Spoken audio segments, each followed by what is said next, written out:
નમસ્કાર મિત્રો, શું તમે હોટલ, રેસ્ટોરન્ટ કે બેન્ક્વેટ ચલાવો છો? તમે એના માલિક છો? તો આ એક ઇન્ફોર્મેટિવ વિડીયો હું ખાસ તમારા માટે આજે લઈને આવી ગયો છું.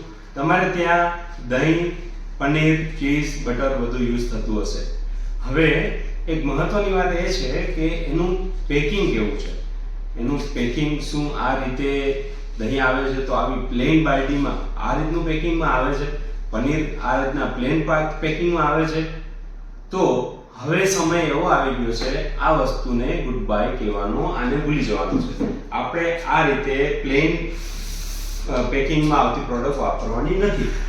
તો ખાસ કરીને અત્યારે જે સમય ચાલે છે એમાં તમે જે કોઈ બી કંપનીની પ્રોડક્ટ ખરીદો, જે કોઈ બી ડેરી ઉત્પાદન ખરીદો, તો એમાં દહીં હોય, પનીર હોય, ચીઝ હોય, જે કોઈ બી તમે પ્રોડક્ટ લ્યો એમાં કંપનીનું નામ, ખાસ કરીને કંપનીનું નામ, પ્રોડક્ટનું નામ આ રીતે એમાં દર્શાવેલું હોવું જોઈએ.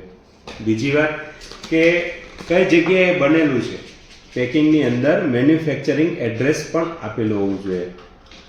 સિવાય આ રીતે એમાં ન્યુટ્રિશનલ વેલ્યુ દર્શાવતું ટેબલ, એટલે કે પોષણ કોષ્ટક, આ રીતનું એક કોષ્ટક એની અંદર બનાવેલું હોવું જોઈએ કે એમાં કેટલા ફેટ છે, કે સિવાય ઇન્ગ્રેડિયન્ટ્સ કયા કયા યુઝ થયા છે, તો એની બધી ઇન્ફોર્મેશન આ પેકિંગની અંદર હોવી જોઈએ.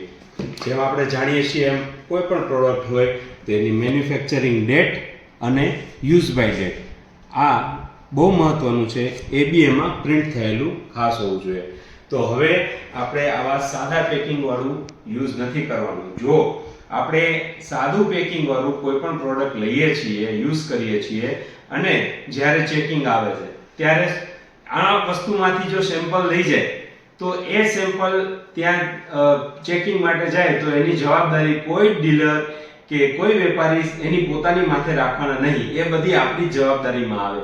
એટલે હોટેલના માલિકો હોય કે રેસ્ટોરન્ટના માલિકો હોય કે તમે બેન્ક્વેટના માલિકો, મારી ખાસ તમને વિનંતી છે કે આ ટાઈપનું પેકેજિંગ, પ્રોપર પેકેજિંગ કે જેની અંદર નિયમ પ્રમાણે બધી વસ્તુ દર્શાવેલી છે, બ્રાન્ડ નેમ, પ્રોડક્ટનું name, manufacturing date, use by date બધું જ આપેલું છે. ખાસ કરીને આવી પ્રોડક્ટ જ તમે યુઝ કરો. સતર્ક રહો, જાગૃત રહો. Thank you.